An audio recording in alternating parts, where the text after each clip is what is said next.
Namaskar, Sat Sri Akal, Adab, and welcome. You are listening to Radio Spark, the voice of Jaipuria. You talk, the world listens. With success comes struggle, years of hard work and toiling through mud. But the fruit it bears is so unbearably sweet, proving worth the sweat, tears, and blood. Ladies and gentlemen, this is Shravali Khaneja, your host for the Jaipurian Rendezvous, the talk show. And today, we have a very special guest amongst us. Any guesses? Well, he's a man of repute, a pioneer in the field of education, one who, with his vision and insight, has transformed the landscape of education and has rapidly brought in innovative practices and digital interventions. Someone who spares no efforts in giving the Jaipurians the best and seeing each one of us at our best. He is none other than our benevolent chairman, Shri Shishi Jaipuria, sir. Namaskar. A cordial welcome to our talk show, sir. Thank you. Today shall go down in history, my dear friends, as for the first time we have our chairman, sir, in the studio, Radio Spark. Good morning, sir. It is truly an honor to have you here with us. Good morning. We are thrilled to have a platform such as Radio Spark, and all the credit goes to you. On behalf of Jaipuria student body, I would like to thank you for giving us this opportunity and a place where we can showcase our talents to the utmost. If you don't mind, sir, I would like to ask you a few questions. Yeah, please go ahead. I would like to ask you, sir, I am a student of class 11, and just out of curiosity, how were your school days? Were you one of the so-called outstanding students, as they say? Well, my school days were something which I really enjoyed. And I remember that in our class, when we passed out, we were close to 36 students. And it was a co-ed school. Oh, And out of which 20 students were boys and close to 16 were girls. yeah. And we had a great bonding amongst each one of us. And I remember, because we passed out of school in 1973, and later on in 2000, we decided that we should reconnect with the school, friends that we were there. And then we tried to reconnect. Yeah. We were able to get contact with almost like out of 36, 32 of them. Oh, And we meet every second year physically, and that's there's so wonderful. much of bonding, so much of warmth that we have, so many of memories to be shared. So it was a great experience. I think school days are the best times of your It's like a life. family of its own. Wonderful. As far as my studies are concerned, you asked me as to Yeah. how I was performing. Yeah. To be honest, I must say that in my preliminary years, I was doing very well. I was studying in Schilling House at Kanpur, which was a smaller school, and the school was up to class 6 standard. And then my parents decided, when I was in class 4, to shift me to another school, which was Methodist High School at Kanpur. And that was a much bigger school. Despite my performance being very good in Schilling House, it took me a lot of time to adjust to the new surroundings and to the new environment when I shifted from Schilling House to Methodist.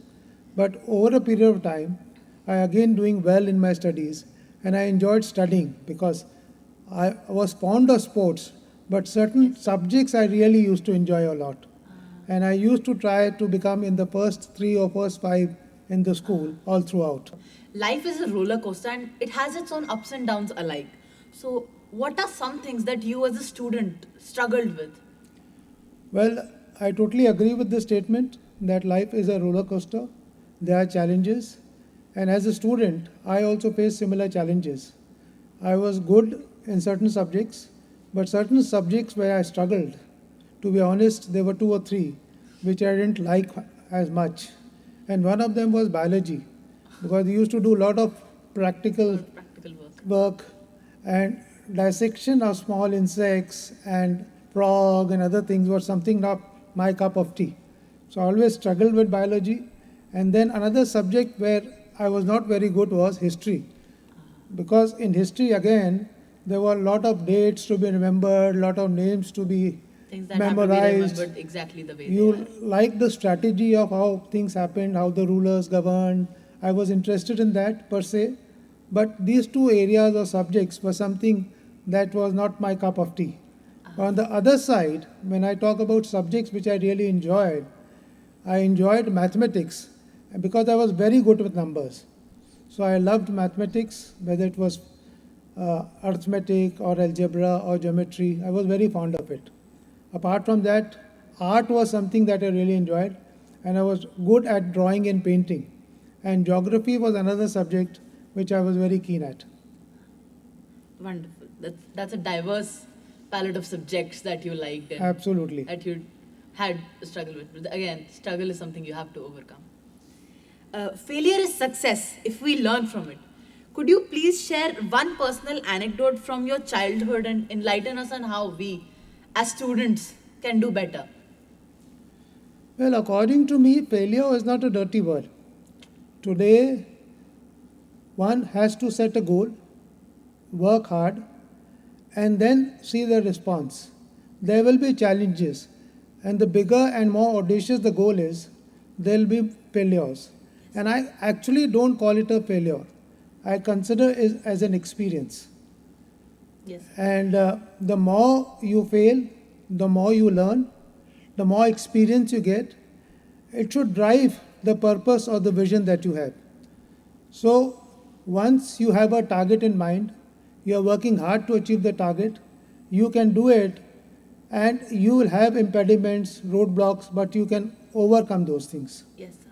When it comes to something, a situation where I failed, I would like to confess that after school, I finished my undergraduate program, and then I went for a professional program, which is ICWA.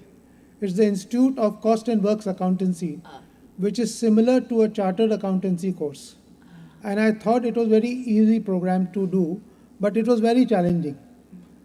When you appear for a professional program, there are lakhs of students doing it, and the success rate is only 1%, or maybe less at times. But I took it very casually, and I failed in my first go. So normally you get a second chance, but the second chance I decided that I'll take two of the tests together, the one I failed in and the advanced test as well, and I made it a point that I will do them together and prove myself that I can do it. So if you have a challenge and you have the determination, you can do it. And fortunately for me, I've succeeded in going ahead with both the examinations, and it was a great learning for me because it was a total mindset change. Then I completed my accountancy, did my law, and then I went into business. But the failure or the experience that I had led me to great journey in my life, and I always realized that one has to put up his best whenever you encounter these type of things in life. Right, sir. Experience can teach you what books cannot. Did you have any favorite teachers in school? Well, I was particularly fond of a teacher who was teaching us geography. And my passion or interest in geography came about more so because of the teacher. Oh, You see, she was so involved with every student that she knew the potential of every child. And she was so well prepared. She understood the subject, gave us a lot of projects to do, and she knew the weaknesses and strengths of every child. Like as I mentioned to you, I was good in art. Yeah. So she will tell me that, Shishir, why don't you come up and make a map on the board so that the class can do it. it was a very engaging class. So she was very engaging, very inspiring, and her persona was so good that a lot of students who were students with them, I thought, became fond of geography as a subject. So a real good teacher can really inspire you to enjoy a particular class. Yeah, no, absolutely, absolutely. I hope my questions are not making you uncomfortable. No, I'm in absolutely any fine. I want to ask you, when you face a hurdle or a bump on the road, is there something in particular that inspires you to work harder and overcome that? First of all, I believe that one should have a very clear vision and a very clear purpose in life. Yes, sir. Because unless you have a purpose or a vision, you will always be challenged. And there are a lot of learning from these challenges that you face. So we have been facing a lot of challenges in our lifestyle. And just to give you a small instance, I remember when I passed out from school and we had a large textile group and had a lot of industries. So in 1974, when I passed out and joined the family business, our whole business was nationalized by the Janata government in 1978. And at that time, my father was taking responsibility of looking after the activities of the business. But he was a firm believer in karma. He always felt that one should perform his duties to the best of his ability and not be over anxious with regard to the results. He always was also into Gita in a big way, Bhagavad Gita, Yeah. and he always left everything to God because there's so many external factors that are happening. Nobody knows what will be the government Those policy, can't be controlled. which cannot be controlled, which is absolutely beyond than what you can do. So he resurrected from that. He was determined. He didn't get influenced by that adverse factor which happened. And then he established new units and came bounced back. So ultimately, if you have the courage and conviction, and if you work with passion, then you can always bounce back, irrespective of the hurdles or the problems or roadblocks that you have in life. Yes. This is what I believe in, and that is a message for me to the students as well, Ah. that always try to bounce back and do your best in whatever you want to achieve. Sir, if you could give us one magic mantra that we should abide by to reach our goals. Well, I personally feel that there's no magic mantra, but the one I personally believe in is hard work, because I feel that you can't substitute hard work. You have to give your 100%. And I have been a sportsman throughout my life, apart from being good in studies as well. And I have been reading a lot of autobiographies, both of people in business and also sports people.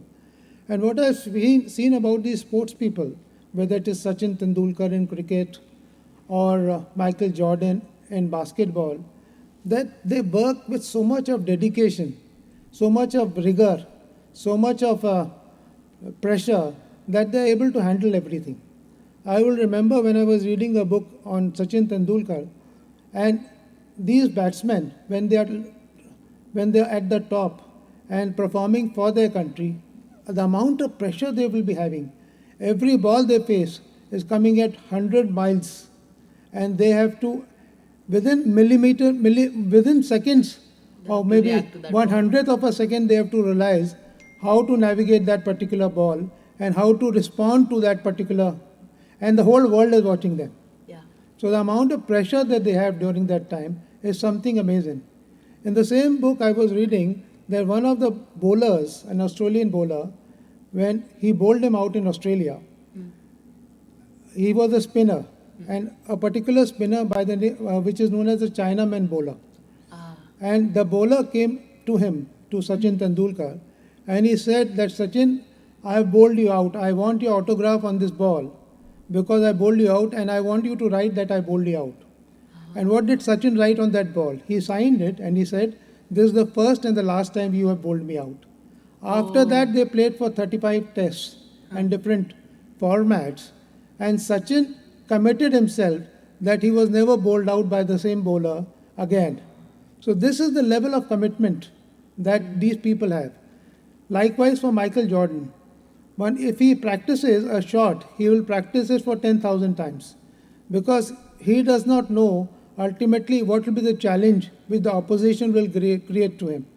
And these challenges you have to meet.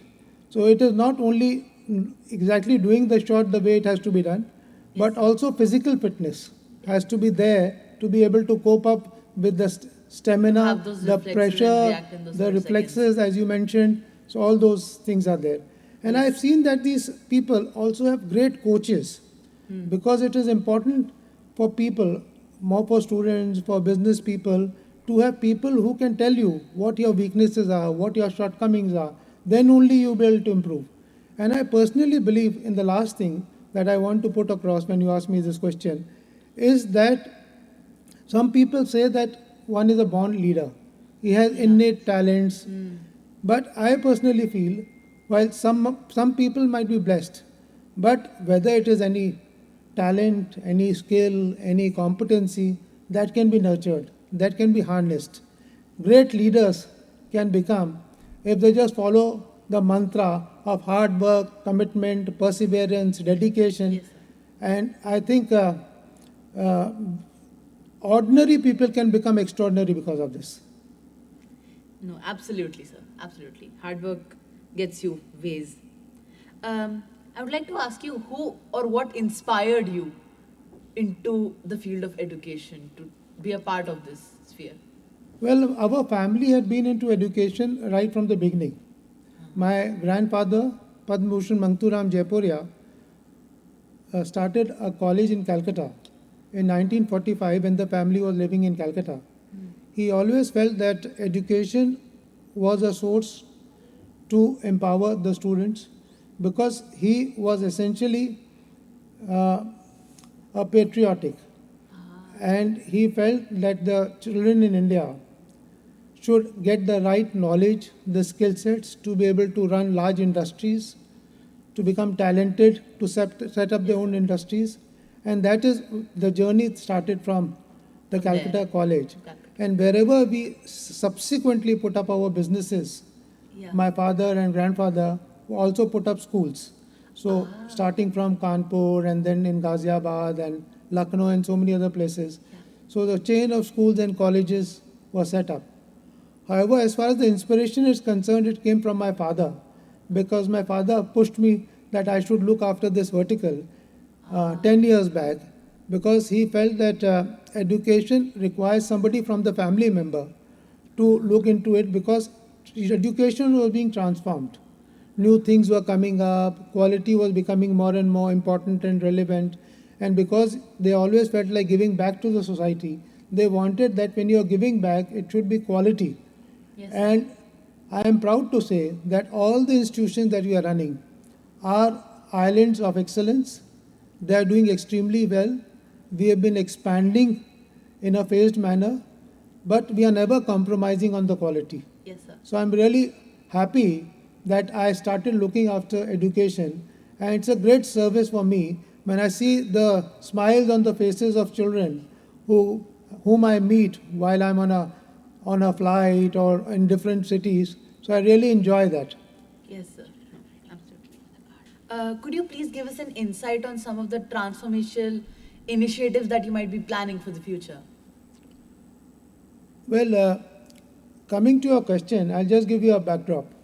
I think the last 2 decades, there has been a tremendous acceleration in terms of technology. And with the advent of Industry 4.0, a lot of new technologies have come up. We hear of artificial intelligence, big data, Computer sciences. 3D printing, Yes, sir. and innumerable new technologies which are there. Yeah. And education per se has to change to meet these challenges and the new technologies. And we do not know what will be the job requirements of the future. So education requires huge amount of rethinking. And we have to reset our goals in terms of what we are delivering for our students and children. Yeah. What has happened in the last 18 or 20 months, ever since COVID has been there, the whole process has been accelerated with regard to changes that are required in the education sector. The whole ecosystem went through a spin because earlier we used to have students coming to school, Right. and overnight we had to transform ourselves Now we have the rather schools than coming to the just students. whether it was flipped classroom, Yes. whether it was going back and teaching the students on the digital mode, Yes, sir. and now hybrid classes. Yeah. So that was one challenge that one had to overcome, and the teachers were to be prepared for it.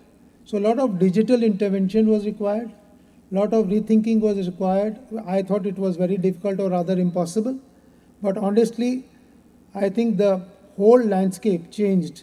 It would have not been possible if this adversity would not have happened. Yes, sir. Coming to your question as to what happened and what changes we are proposing or which we have done, I think the child today requires a lot of skills.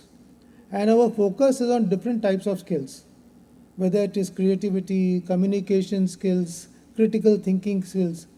Here, as we are sitting here, Yes, sir. I mean, leadership skills. Right. If you have this opportunity like one that we are having, I can talk to you face to face. It shows your confidence and when you're comparing, interacting with people. So these are all skills which are required. Yes. Then some socio-emotional skills. You see, one is that you are very good in your subject or your academic performance, but are you also good or relate to emotions, to love, to care, to empathy? So all this is required. We have seen a lot of people from Indian origin now becoming CEOs of multinational companies. Yes, sir. It is not just because they have been brainy children or students, but because Indians per se have been living in joint families. They have very strong bonding in terms of socio-emotional learnings. So that is another area which we are trying to develop. And I'm happy all these things have come up only during the COVID times. Apart from them, design thinking we have introduced, health curriculum we have introduced as a package because you know about health and it is becoming more and more important in today's context. So these are new initiatives. But the last and foremost, and last I would like to say that what is equally important is that we should have a complete digital architecture because we believe in personalized learning. Every student learns at his own pace. He learns in different manners, and we have to understand the student first because Yes, sir. anything that we do in education has to be very, very child centric. Yes, sir. So we are trying to build a database so that we are able to have our digital infrastructure and we map each and every student as to what his likings are, what he is comfortable with, and also for the parents because for us, the student and the parent, the consumers and the customers, both are important. So these are the changes that we are trying to bring about. We are also seeing the best global practices, and I think the journey ahead is very exciting. Yes, sir. Ultimately, it is about the holistic development on a whole. That is what counts in the end. Sir, if you have any message for the students, teachers, and staff. Well, as I said before, the student should be able to find their own passion. Yes, sir. While it is important to study, get good marks, but one has to be happy and one has to live a fulfilled life. I would like that every child tries to give back to the society. It doesn't mean that you have to give money. A smile can bring happiness to another person's life. A little bit of gratitude to your employee, to your co-worker, to your friends can also make a big change. So if you have that sort of a feeling, then it is something which will go a long way once you are out of school. So one, if you are passionate about a thing, and always try to reinvent yourself. You have to challenge your own self. Yes, sir. Because when you're competing, you're not competing with the outside world. You are You're your own competing with your own self. Yes, sir. You know your weaknesses. One knows one's shortcomings. One knows where a student or a person gets distracted. Yes, sir. So if you know your distractions and if you have a goal in front of you, then you will be able to ensure that you will be able to achieve something if you are able to survive in that difficult phase of life. Yeah. So I think one should understand one's weakness and count on one's strength and try to focus on one's strength as far as possible. And as far as teachers are concerned, I think they have a great role to play because they are looking after so many children. And ours is a big school where there are 5,000 children. Yes, sir. And each teacher has a huge responsibility. So the very purpose of becoming a teacher is something that one has to realize. And they have to work extremely passionately. Because if they have the passion, then the students will be learning much more. Yes, sir. And the purpose and passion. Ultimately, professional development is another area where one has to focus upon. And we have also started a new vertical, which is teachers training, so that we understand the needs of the teachers, give them the right skill sets, attitudes, so that they further enhance their professional development, and individual attention to every child. As I said earlier, that personalization is very important, because every child or every parent wants his child to be the best. So once we look after that aspect as well. So I am talking about the 4 P's as far as teachers are concerned. Yes, sir. It is the purpose, the passion, the personalization, and professional development of the teacher. Mentors play a huge role in what the child goes on to become. Absolutely. So if the teacher, you have the right teacher, I think the students get excited, Yes, they sir. enjoy their classrooms, and the fun of learning is also there. Yes, sir. And as far as the staff is concerned, they have to support the teaching community, they have to be more empathetic, and after all, we are living in a society, so the whole ecosystem and all the stakeholders have to be taken on board. Yes, So sir. as far as the staff is concerned, other than the teaching community, although the teachers have to also do a parallel job, but both the teaching community as well as the staff who is supporting the teaching community have to work hand in hand, so that they are able to bring out the best, and the parents and students feel that they have a trust in them. Because to develop that trust, that sort of a bonding and relationship is very much required. A 3-way symbiosis is required Yeah. for the perfect combination. So this is what I felt was something that is That deeply. was wonderful, perfectly. Thank you so much, sir. It was such a pleasure interacting with you and gaining an insight into your futuristic plans. I think most of us have always been in awe of you, but sitting here talking with you has been very comforting and very encouraging. So, gracias again. On behalf of the SHS family, sir, we would like to present you with a small token of gratitude. Thank you. So, friends, that was our honored chairman, Shri Shri Jaipuria sir, sharing his views on our talk show, The Jaipurian Rendezvous. This is Shrivali Khaneja, your host, signing off. Stay tuned or sunte rahiye to Radio Spark, the voice of Jaipuria. You talk, the world listens. Good day. See you next Thursday. Stay tuned to Radio Spark, the voice of Jaipuria, where you talk and the world listens.